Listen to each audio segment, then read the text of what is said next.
Hello, everybody, and welcome to Entrepreneur Lives. Today, we've got Nicole, who's a business coach and strategist. She's based over in France. So we're delighted to see you here today, Nicole. Tell us more about you and what you do. Hey, thanks so much, Barry. It's really good to be here. I'm excited to talk to you and to share some stories and conversation with you. We were just talking a minute ago how much both of us really like meeting new people. So this is really exciting.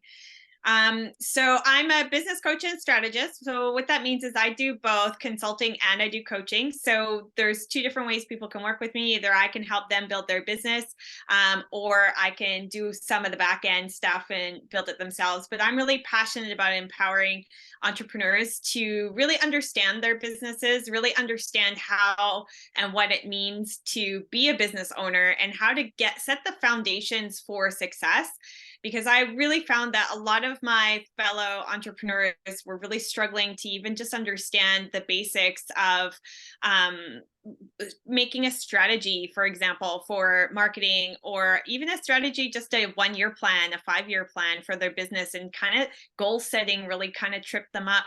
And so what I found is that I started just naturally helping other friends and coaches, and I've been teaching my whole life. People ask me, "Oh, when did you start coaching?" And I tell them jokingly, but not so jokingly, since I was out of the womb. Like, I've been I know. teaching. Teachers that used to tell my mom I need to pay more attention to my schoolwork, and so I teach at a college, or in Canada we call they're like technical formation schools, so like post secondary, post their adult education. They're kind of like university. So I teach there. I have one here that I'm getting on board with too. So I'm really excited about helping empower people with knowledge, skills, and aha moments. I love those aha moments.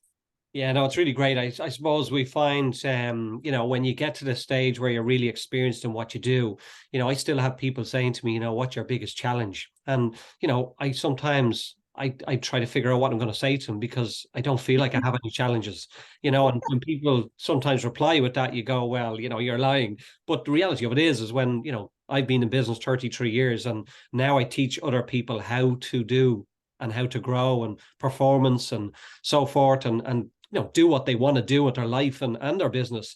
So I don't feel like I actually have any challenges with me or my business.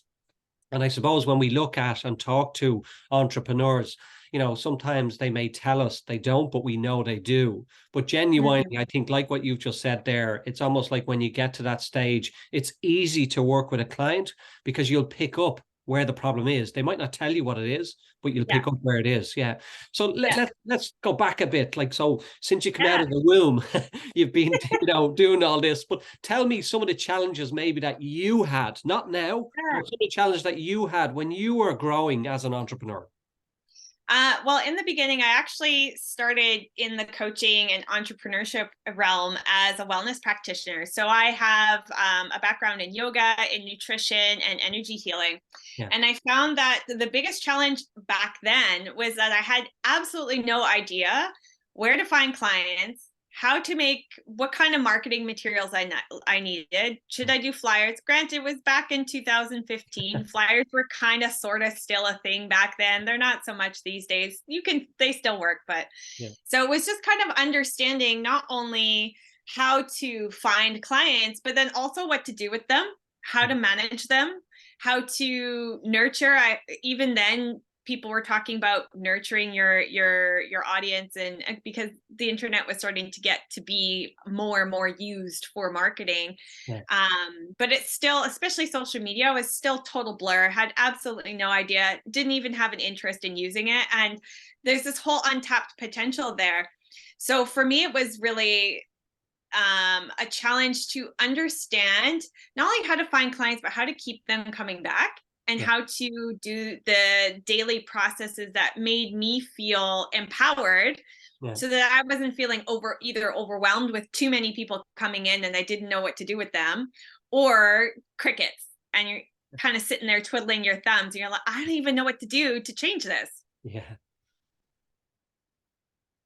So from those aspects, that kind of was what sparked my interest in learning how to build a website and market and things like that. And eventually I got into graphic and web design and marketing, and I did certification. I got a diploma in those as well. Yeah. So for me now, I'm super passionate about helping uplift wellness practitioners, because I also really love having an impact. And I found that, yes, it was great for me to be in the practice, but now I get to have this broader reach of people that I can impact through these wellness practitioners. And it has just this beautiful ripple effect. Yeah, very much. I love that.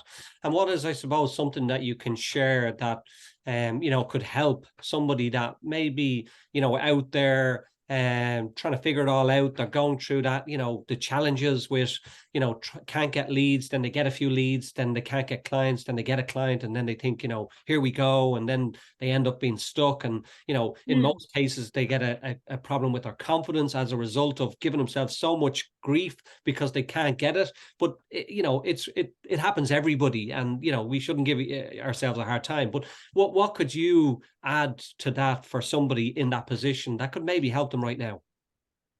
Well, the first thing, as you kind of touched on it, is the confidence piece. The first thing is to not take it personally. Mm. You're not failing. Everybody, like you said, everybody goes through it at some point. When you're learning a new skill, you don't just get on your bike and go, riding, mountain biking. When you're learning how to ride, you fall off, you have training wheels, you get scrapes, you get bruised. So the first thing is having that grace with yourself. It's really hard because, especially in Western cultures, we're very much perfectionist, doer, get it right, don't make mistakes, kind of, mindset where we have to achieve, which is both our blessing and our curse, because then we get the perfectionist curse where now nothing's good enough and you're just hard on yourself, and you either give up too soon or you make yourself miserable while you keep pushing yourself forwards. But it's also a good thing, because that's what kind of empowers us and motivates us to reach for more and to strive for more and to kind of push ourselves. So that's the first thing, is definitely be mindful of what your tendency is, Right. whether it's to self-sabotage and you get overwhelmed and then procrastinate, or whether it's to go and then you burn out. And there's all these different ways we can hinder our own success. The second thing on that note is define what success looks like to you, Yeah. because I don't think a lot of us really stop, unless it's pointed out, to really say, what is success? Yeah. Because to some people, $10 for a client is success because it's their first client Yeah. for whatever, or their first sale of whatever they're selling. And to another person, they don't feel successful until they get $100,000 a year. And then guess what? Yeah. It changes. Yeah. Then you reach for more and you expand more. And then, so define what your metric of success is and lean into things other than money. Yeah. So, for example, I learned really quickly that if I focused on how many dollars were coming in, it also meant that I simultaneously was watching how much wasn't coming in. Yeah. And then I get all disappointed and upset. So the shift that I really found helped was realize it was looking at more of what am I creating in the whole. So for example, a lifestyle. I'm Canadian, and this is my fourth country now that I'm living in and working in and exploring around. Yeah. And for me, that's success. Yeah. Yeah. I mean, yeah, the dollars come in too. That's awesome. Yeah. Awesome. Icing on the cake that helps let that happen. But the fact that I'm in charge of my time, that I can be location independent, that I can walk my dog at 10 o'clock in the morning or at 6 o'clock in the morning or both, Yeah. things like that is for me, the definition of success really helped me stay focused and helped me from getting trapped in that spiral of the highs and the lows and the challenge and the struggle and this and the wins and all of that, because it can really be a roller coaster, especially Yeah. when you're starting out. Yeah, no, for sure. Look, when you talk about entrepreneurs and the entrepreneurial journey, a lot of people just sort of wing their way along, and then Mhm. success comes to them. But as you said, success means different things to different people. Some people, strive and go after and chase the money, which is probably not the best way to go. I always say, like, I was for 27 years, I was an unconscious competent, so I didn't know how I was creating success. I definitely was driven by something, but Yeah, I what, love that. what I found was when I start looking at the inner me, that there was a lot of problems that I was allowing the outside world dictate my inner world, and Hmm. but money was definitely one of the drives. But did it give me success? Yes. Did it give me fulfillment? Yes. Did it make me happy? No. Did it make me healthy? No. So Mhm. I didn't have everything I thought I wanted or I thought money was going to bring me. But again, I was able to change that when I became more aware. And then it allowed me to change my train of thought towards it. And then it just became more of. So I was always a giver. So I was always being able to, make sure that a customer got what they paid for and got even more. And that's Right. what gave me the success. But the reason why I ended up doing that was because I wanted their money. But now Right. when I realized what I was doing, I now spend more time focusing on them than I do on the money. Isn't it funny that you can have success, you can feel successful, feel fulfilled, but still not be happy? Isn't that interesting how human nature is, right? It's just, It's and crazy. it, Yeah. the funny thing is like you said, that success means different things to different people, but I also find it changes within a person as well. So different stages. I just turned 40. Success to me is completely different than in my 30s and 20s. Yeah, look, it's like what I said, so I had this conversation recently with somebody, and, I've been lucky enough, albeit unconscious competence, to have two seven-figure businesses. But, the conversation rolled on the basis of, well, you were lucky, you had money to do what you wanted. Yes, I did, but I wasn't happy because Mhm. I thought that's the way it was. I thought that this is the way life rolls, court cases, me suing people, people suing me, and blah, blah, blah. And each level I got to, it just seemed to get worse. So, when you go to 500,000, 600,000, 800,000, a million, 1.5 million, 2 million, it gets worse if you allow it to. But Yeah. when I changed my mindset, everything changed because I realized that you can be and have anything and everything you want. You don't have to be, I came across people in business that were ruthless, but they ended up with Mhm. nothing. And I was saying, you can be nice to somebody, you can be nice to everybody and still Yeah. be extremely Yeah. successful, happy, and abundant. But Yeah. people think that you've got to be. This is what I come across a lot. It's almost like they have the wrong attitude, but the right in sentiment. So they know what they're doing, they know where they're going, they have their goals, they're going along, but their attitude is just wrong, and they seem to walk across people to get where they want to go, and it doesn't work like that. You don't It's have. not sustainable. Yeah. Mhm. Yeah, I love that. And it's true because, like, at the end of the day, the fact of the matter still stands. Like you said, we can be, do, or have whatever we want. And we don't need to take advantage of other people or walk all over them because that ultimately just makes, I don't believe anybody's happy doing that. Yeah, Even if they're doing it with a smile on their face and they're laughing as they do it and they're bouncing around and skipping, I guarantee you behind closed doors, they're not a happy person. I agree 100%. Like, when I talk about being in the consultancy and coaching, I reach out to people, and I text them and message them and start conversations. And I remember going back about a year ago, and, I used to get all these nasty people, and they would send you vulgar messages, stuff that you wouldn't say that to somebody. But it's funny when I get it, I know, I almost know what they're thinking. And you're saying, like, maybe, you think you're successful now, but if you change your attitude a little bit, you can actually multiply that by 10. Right?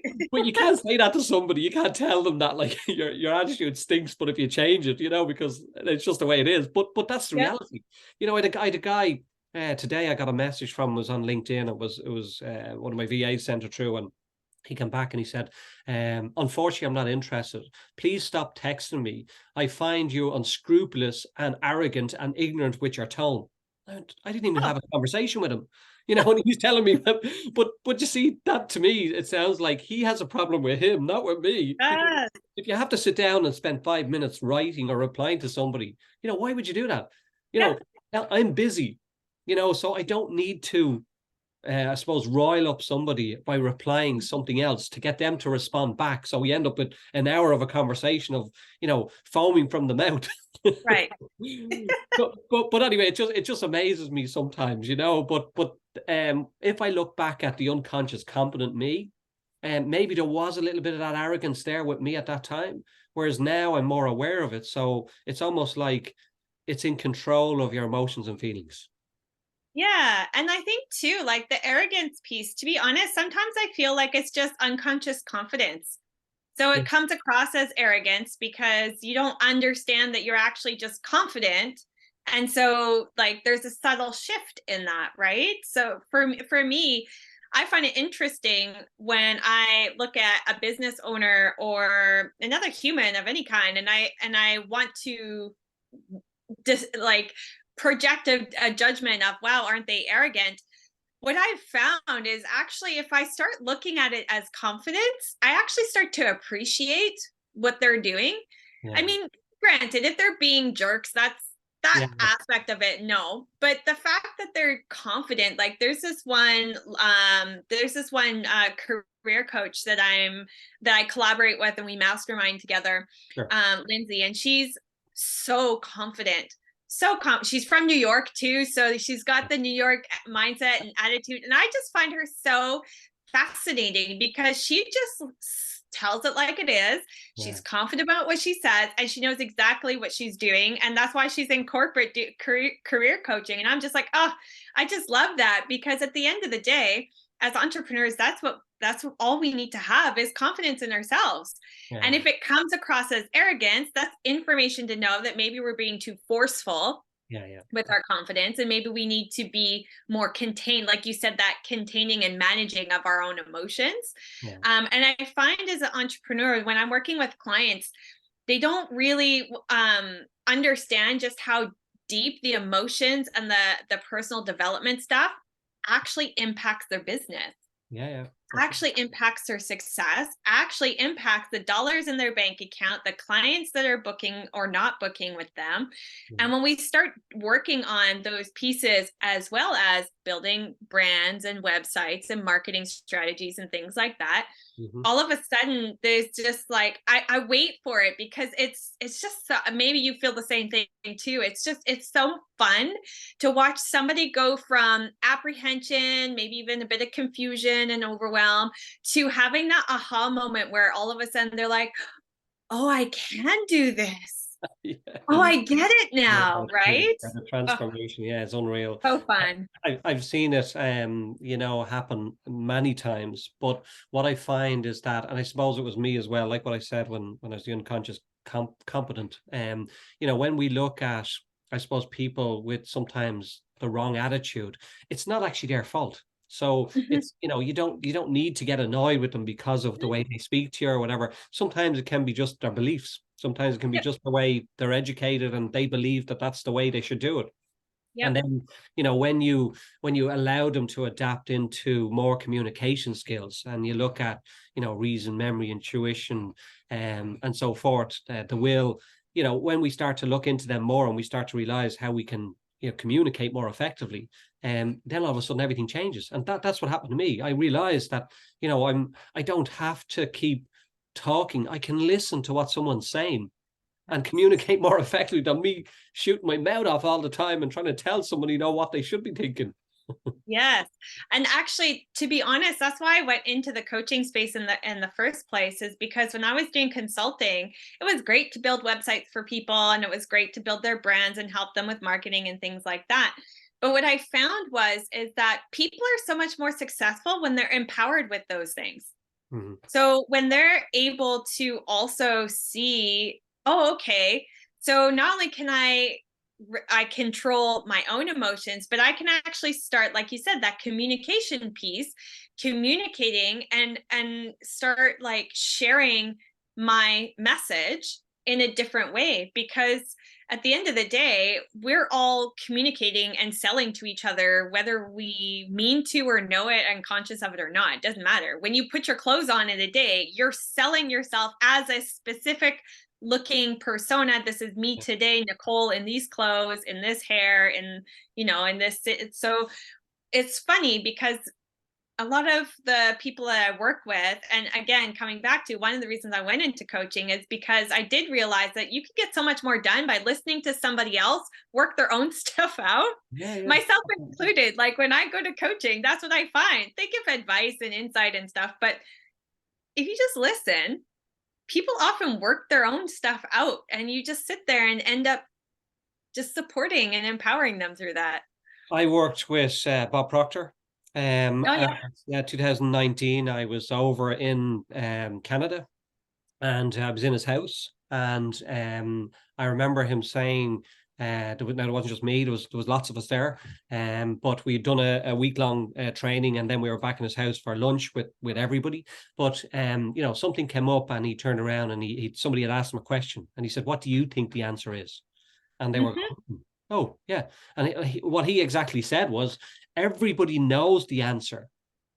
With the minute they spit it out, it's there. They know what they should do, but they're just looking for either confirmation, or they're looking for someone just to sort of help push them. And it comes down to decision making. When we look Hmm. at how we make our decisions, sometimes you might say, "Oh, I need to ask my wife, or I need to ask my brother, or I want to ask my dad." But you already know the answer, but you're just looking for someone. And then I suppose Yeah. in some cases you might say you'll blame them if something goes wrong. Right. You need You your won't make it. scapegoat. Yeah, yeah. But it is funny. It's funny the way we communicate, and like I think it's fascinating. And this is why I say I love people. This is why I love coaching.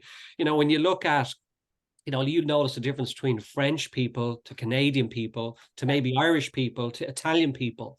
The way they verbally communicate, or how close they stand together, or the way they move their hands. And in some cases, you might look at Italians and think, "Oh my God, they're having a row," but no, they're just having a conversation. Yeah. But tell me your view on that now, because you're well traveled, because obviously said you've gone around. Tell us more about your entrepreneurial experience with different I suppose countries and societies.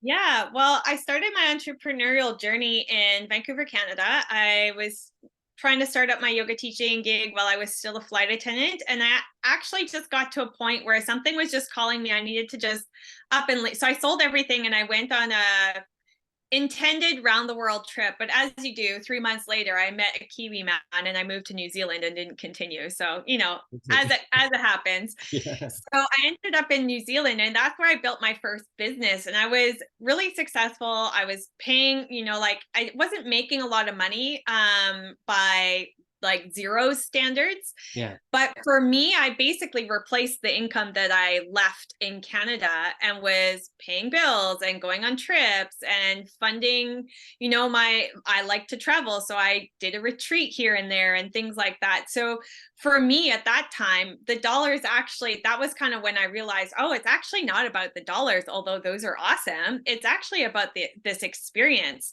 Right. And that's when things really started progressing. And then, when I moved back to Canada, it was just before COVID. And so I was still not online. I was still doing a lot of what I was doing in person. Yeah. And so, as it happened, everybody shut down. So did I. And I had to pivot. And that's kind of when I was like, okay, maybe I'll go and do, the business side of things.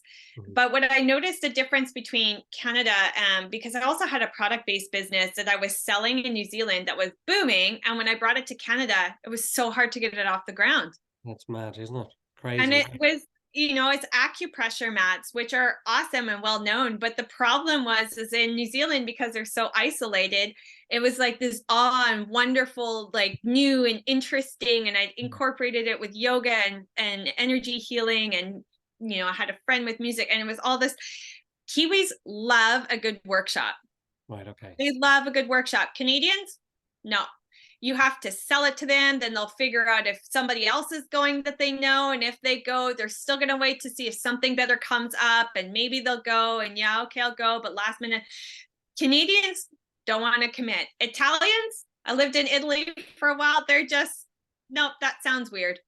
Yeah, yeah. It's just That's like, amazing. But it just reminds me of many years ago when I had a security company, and um we had roughly about 11 vehicles on the road. And I thought, great, if I can do it with this business, I can do it with any business. So I set up a plumbing business, and I started to replicate the exact same thing as what we were doing.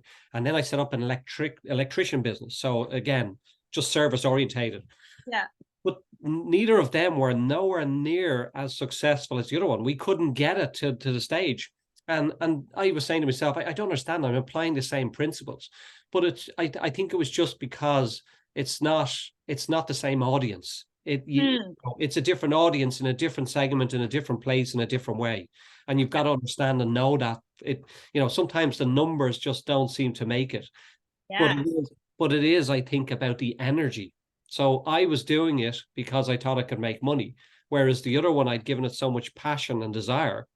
And that's why. And that I quickly realized that after a number of years, that's what some entrepreneurs can be missing when they're chasing the money, like what we Yeah. said earlier. They're Yeah. just chasing the dollar sign and they're not getting the success. But when they start chasing people to help people with whatever business they're doing, all of a sudden things change. Well, and the funny thing about that is because the product business that I had with these acupressure mats, when I brought it to Canada I had a business partner, and we started, at first we really struggled to get it off the ground. And it was precisely that, is that the strategy that I learned in New Zealand, I was trying to bring it into Canada and it just didn't work. The messaging didn't resonate with Canadians and the local people that we were trying to work with.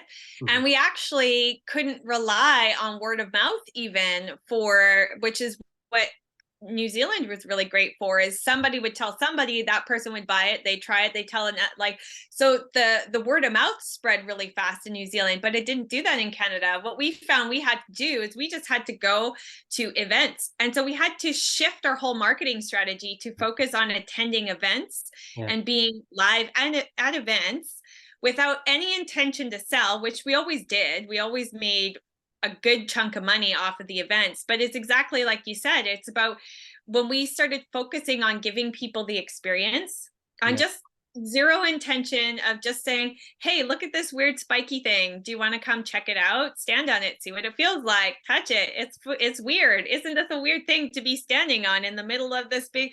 And we'd have people walk past about 8 times before they'd come talk to us. And they'd stare at it funny. And so it was interesting because it's not only a language thing, because I'm sure you've noticed, even just Ireland and the UK, you both speak English, but you don't necessarily both speak the same dialect of English. And so same thing with, New Zealand and Canada, is just learning how to speak the language of the people that you're speaking to. So to your point is, taking one model that worked in one area with a specific audience and trying to put it into another. You might get lucky and it might be similar audiences and you didn't mean to, or you might do it strategically within the same, but generally speaking, if you're trying to jump around, just because it worked there, it doesn't mean it's going to work here. And so that's where really understanding psychology works in. I'm a psychology major. I read psychology books all the time. I love it. But it's like just understanding how to communicate and talk to people in their language, not literal, but yes, literal, obviously, but even just connecting to people with, what they're struggling with or what they're searching for or what's important to them can really make such a difference. Yeah, no, totally agree. And again, like what we said, it really is down to communication skills. That's what the key element is. Nicole, it's been a pleasure. Thank you very much. Please tell us where, if somebody wanted to reach out to you, where they can get you and how. Definitely. Thank you. So you can find me either on my website, Nicole Duguay, NicoleDuguay.com, or you can come find me on Instagram. I hang out there a little bit more than on LinkedIn, but I'm also on LinkedIn as well. Same thing, Nicole, NicoleDuguay. You can find me on both platforms, and I would love to hear from you. Talk more, ask questions, let's connect, let's do coffee. Totally love it. Great. Thank you very much, Nicole. It's been a pleasure. Thanks, Barry.